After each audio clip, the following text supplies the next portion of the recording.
920898 অর্থাৎ 58,20,898।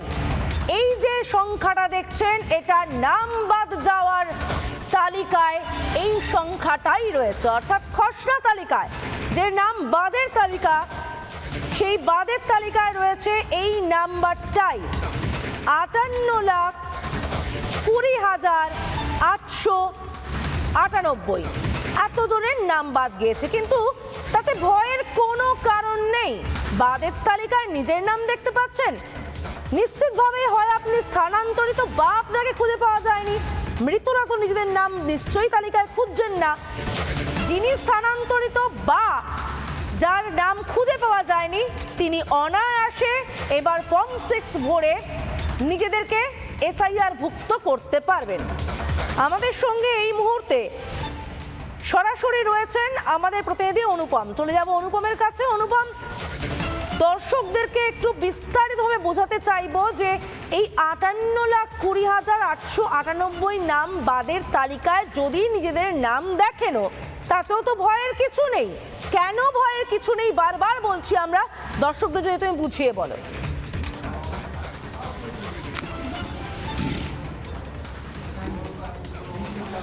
দেখো, প্রথমে দর্শকদের আমি ডেটাটা দেবো। সেটা হচ্ছে যে 58,20,898 জনের নাম বাদ যাচ্ছে, যার মধ্যে মৃত ভোটারের সংখ্যা রয়েছে 24,16,852 জন। নিখোঁজ ভোটার যাদেরকে পাওয়া যায়নি, এই সংখ্যাটা হচ্ছে 12,20,038 জন। স্থানান্তরিত ভোটার অর্থাৎ অন্যত্র চলে গিয়েছে, এই রকম ভোটারের সংখ্যা 19,88,076 জন। ভুয়ো ভোটার মানে ফলস ভোটারের সংখ্যা হচ্ছে 1,38,03,28 জন এবং অন্যান্য হচ্ছে 57,604। এই টোটাল যে গ্রাফ, সেটাকে যোগ করলে 58,20,898 জনের নাম ইতিমধ্যে বাদ গেছে। এবার তোমাকে আমি একটা ডেটা দিয়ে রাখি যে এই নাম বাদ যাওয়ার আগে পশ্চিমবঙ্গে যে ভোটার তালিকা ঘোষণা করেছিল কমিশন 6ই জানুয়ারি 2025 সাল, সেই সময় পশ্চিমবঙ্গে ভোটার ছিল 7,66,37,529 জন। আর যাদের নাম এই 58 লক্ষ বাদ দিয়ে যাদের নাম প্রকাশ করছে কমিশন, সেই সংখ্যাটা হচ্ছে 7,08,16,631 জন। এই 58,20,998 জনের মধ্যে এনুমারেশন ফর্ম ফিল আপ করেনি, এই সংখ্যাটা হচ্ছে 57,604 জন। এইটা হচ্ছে মোটামুটি গ্রাফ। এবার প্রশ্ন হচ্ছে যে যাদের নাম এলো না, কমিশন কাদেরকে ডাকছে। এই যে আজকে 7 কোটি যে সংখ্যাটা আমরা বলছি, 7,08,16,631, এর মধ্যে 30 লক্ষ লোক যারা ম্যাপিং যাদের হয়নি, নন ম্যাপিং যাদের ম্যাপিংয়ে মেলেনি, তাদেরকে তো কমিশন হিয়ারিংয়ে ডাকছেই। এছাড়া 1,36,00,000 নাম, যে নামগুলোর তথ্য নিয়ে কমিশনের মনে হয়েছে যে তারা পুনরায় সেটাকে যাচাই করবে এবং তাদেরকে যদি মনে হয় তাদেরকেও কমিশন হিয়ারিংয়ে ডাকবে। ফলে এই মুহূর্তে বিভিন্ন মানুষের মধ্যে একটা বিভ্রান্ত রয়েছে যে পশ্চিমবঙ্গে 7,08,631 জনের মধ্যে এই 58 লক্ষই নাম বাদ যাবে না আরও নাম বাদ যাবে। সেখানে সংখ্যাটা আমি তোমায় বলছি, এই যে 30 লক্ষকে কমিশন ডাকছে হিয়ারিংয়ে, এখানে যদি কমিশন সন্তুষ্ট না হয় এখান থেকে নাম বাদ যাবে। 1,36,00,000 যে লোক, যে ভোটার কমিশনের র্যাডারে রয়েছে, আতশকাচের তলায় রয়েছে, তাদের দেওয়া তথ্য যদি কমিশনকে সন্তুষ্ট না করে, সেখান থেকেও নাম বাদ যাওয়ার সম্ভাবনা রয়েছে। ফলে যারা হিয়ারিংয়ে আসবেন, কমিশনের দেওয়া 11টা যে নথি, সেই নথি সঙ্গে করে নিয়ে আসতে হবে, তার মধ্যে যে কোনো একটি নথি আনতে হবে।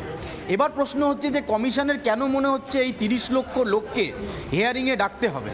এখানে কমিশন যেটা এই যে এসআইআর করতে গিয়ে দেখেছে যে 30 লক্ষ লোকের বিভিন্ন সময় বিভিন্ন সমস্যা হয়েছে। অর্থাৎ কারোর বাবার নামের মাঝখানে ধরো কুমার রয়েছে, সতীশ কুমার বর্মন। এই সতীশ কুমার বর্মনের 2002-এ কুমার লেখা ছিল, 2025-এ সতীশ বর্মন লেখা রয়েছে। ফলে এই সতীশ বর্মন না সতীশ কুমার বর্মন, এইটা কনফিউশন যখন তৈরি হয়েছে, তখনই কিন্তু এই হিয়ারিংয়ের তালিকায় ওই ভোটার চলে এসেছেন।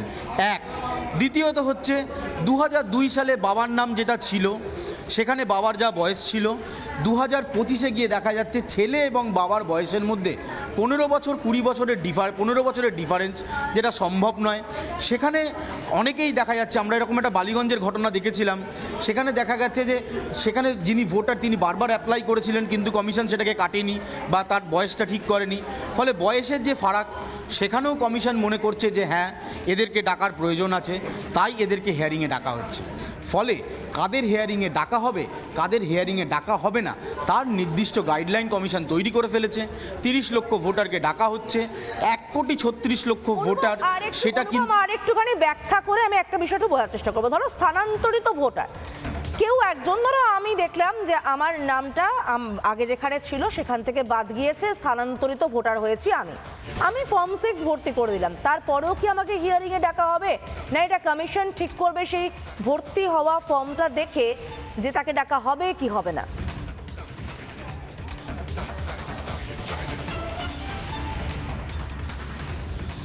একদমই তাই। ফর্ম 6টা কেমন দেখতে এটা নিয়েও অনেকের প্রশ্ন। একেবারে এনুমারেশন ফর্ম যেরকম, ঠিক সেই রকম ফর্ম 6 দেখতে, সেভাবে ফর্মটা ফিল আপ করবে এবং তারপর তার সাথে সাফিসিয়েন্ট ডকুমেন্টস দিতে হবে। এনুমারেশন ফর্মের ক্ষেত্রে যেটা হয়েছিল, শুধুমাত্র এনুমারেশন ফর্ম দিতে হয়েছিল, সেখানে কোনো ডকুমেন্ট সাবমিট করার প্রয়োজন ছিল না। কিন্তু যেহেতু ফর্ম 6 সাবমিট করতে হচ্ছে, সেক্ষেত্রে ওই 11টা ডকুমেন্টসের মধ্যে, যার মধ্যে বার্থ সার্টিফিকেট রয়েছে, স্কুল সার্টিফিকেট রয়েছে এবং অন্যান্য যে ডকুমেন্টসগুলো কমিশন বলছিল, সেই কমিশনের দেওয়া ডকুমেন্টসের যে কোনো একটি ডকুমেন্টস ওটার সাথে কমিশনকে অ্যাটাচ করে দিতে হবে। এবং এই স্থানান্তরিত ভোটার যদি একই ভোটারের দুটো বিধানসভা কেন্দ্রে নাম থাকে, ফলে দুটো এনুমারেশন ফর্ম গিয়েছে, তার মধ্যে একটা এনুমারেশন ফর্ম অ্যালাউ করা হবে। সেই এনুমারেশন ফর্মের যদি নাম সেই বিধানসভায় থাকে তাহলেই তোলা হবে। আর এই যদি ফর্ম 6 ভরতে হয়, তাহলে এই কমিশনকে এই ফর্ম 6-এর সাথে একটা অ্যাটাচমেন্ট ডকুমেন্টস দিয়ে অ্যানেক্সচার বলে একটা পাতা থাকবে, সেই পাতা ফিল আপ করে কমিশনকে দিতে হবে এবং কমিশন সেটা যাচাই করে দেখে যদি কমিশনের মনে হয় যে বৈধ ভোটার, নিশ্চিতভাবে তার নাম থাকবে। বেশ, ধন্যবাদ অনুপম। আমরা অনুপমের কাছ থেকে জেনে গেলাম তাহলে স্থানান্তরিত ভোটার হলে আপনি বা আপনার খোঁজ পাইনি বলে যদি এই বাদের তালিকা আপনার নাম থাকে, তাহলে আপনি কিভাবে আবার আপনার নাম তুলে ফেলবেন। খুব সহজ পদ্ধতি, তাই কোনো কারণে আতঙ্কিত হওয়ার কোনো কারণ নেই। নানা ধরনের কন্টেন্ট দেখার জন্য লাইক করুন, শেয়ার করুন আমাদের ফেসবুক পেজ, সাবস্ক্রাইব করুন আমাদের ইউটিউব চ্যানেল। পাশাপাশি অন্যান্য ব্রেকিং নিউজের জন্য অবশ্যই চোখ রাখুন রিপাবলিক বাংলায়।